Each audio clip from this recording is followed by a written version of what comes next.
Delhi liquor scam లో మరో కీలక పరిణామం చోటు చేసుకుంది. ఢిల్లీ సీఎం కేజ్రీవాల్ ను సీబీఐ అరెస్ట్ చేసింది. మార్చి 21న తీహార్ జైల్లో కేజ్రీవాల్ ను సీబీఐ అరెస్ట్ చేసింది. నిన్న జైల్లోనే కేజ్రీవాల్ నుంచి స్టేట్మెంట్ రికార్డ్ చేసింది. రేపు కేజ్రీవాల్ ను ట్రయల్ కోర్టులో హాజరుపరచనుంది సీబీఐ. ఇప్పటికే లిక్కర్ కేసులో ఈడీ అరెస్ట్ చేయగా ప్రస్తుతం తీహార్ జైల్లో జ్యుడిషియల్ రిమాండ్లో ఉన్నారు కేజ్రీవాల్.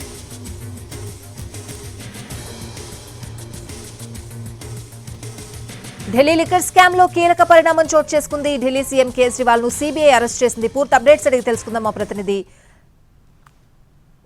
రాజు ఫోన్ లైన్ లో ఉన్నారు. రాజు, స్వాతి, ఢిల్లీ లిక్కర్ కేసుకు సంబంధించినటువంటి వ్యవహారంలో కీలక పరిణామం చోటు చేసుకుందని చెప్పొచ్చు. ఎందుకంటే ఢిల్లీ లిక్కర్ కేసుకు సంబంధించినటువంటి వ్యవహారాన్ని ఒకవైపు సిబిఐ, మరోవైపు ఈడీ, ఈ రెండు కేంద్ర దర్యాప్తు సంస్థలు సమాంతరంగా విచారణ జరుపుతూనే ఉన్నాయి. అంటే ఇందులో ఉన్నటువంటి అవినీతి ఏంటి, ఎవరెవరు ఇందులో పాల్పంచుకున్నారు, ఎవరి పాత్ర ఏంటి అనే దాని మీద సిబిఐ ఒకవైపు ఫోకస్ పెడితే, మనీ లాండరింగ్ కు సంబంధించినటువంటి అంశాలపైన ఎన్ఫోర్స్మెంట్ డైరెక్టరేట్ ఫోకస్ పెట్టింది. అయితే ఢిల్లీ లిక్కర్ కేసుకు సంబంధించినటువంటి వ్యవహారంలో మార్చ్ 21న అటు కేజ్రీవాల్ ను, ఢిల్లీ ముఖ్యమంత్రి కేజ్రీవాల్ ను ఈడీ అరెస్ట్ చేసింది. అరెస్ట్ చేయడమే కాకుండా 10 రోజుల పాటు తమ కస్టడీలో ఉంచుకొని ఆ సంబంధిత అంశాలపైన విచారణ కూడా చేసింది. ఆ తర్వాత జ్యుడిషియల్ రిమాండ్ లో భాగంగా ప్రస్తుతం తిహార్ జైల్లో కేజ్రీవాల్ ఉన్నారు. అయితే రేపు సుప్రీంకోర్టులో కేజ్రీవాల్ కు సంబంధించినటువంటి బెయిల్ అంశం పైన కూడా విచారణ జరగనుంది. ఏదైతే ట్రయల్ కోర్టు ఇచ్చినటువంటి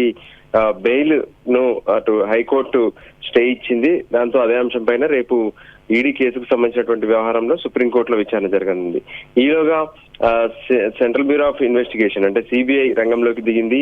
అటు తిహార్ జైల్లో ఉన్నటువంటి అరవింద్ కేజ్రీవాల్ ను కోర్టు అనుమతితో విచారణ జరిపింది.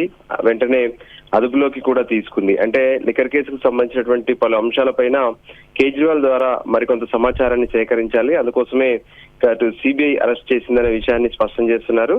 రేపు మధ్యాహ్నం కేజ్రీవాల్ ను ఏదైతే ట్రయల్ కోర్టు రౌజన్ స్పెషల్ కోర్టులో హాజరుపరుస్తారు. హాజరుపరవడమే కాకుండా అతన్ని 5 నుంచి 7 రోజుల పాటు తమకు కస్టడీ కూడా ఇవ్వాలని చెప్పి సిబిఐ కోరబోతుంది. సో అటు సుప్రీంకోర్టులో రేపు బెయిల్ కు సంబంధించినటువంటి అంశం పైన విచారణ జరిగేటటువంటి క్రమంలో ఇప్పుడు సిబిఐ అరెస్ట్ చేయడం అనేది ఉత్కంఠను కలిగిస్తున్నటువంటి పరిస్థితి ఉంది. రేపు మరి సుప్రీంకోర్టులో అటు కేజ్రీవాల్ ఈడీ కేసులో ఉన్నటువంటి బెయిల్ కి సంబంధించి కోర్టు ఎటువంటి ఆర్డర్ ఇవ్వబోతుంది, మన పక్క సిబిఐకి సంబంధించి కూడా ఎన్ని రోజుల పాటు కస్టడీ ఇవ్వబోతున్నారు అనేది కీలకంగా మారనుంది. Swathi. Right Raju, thank you.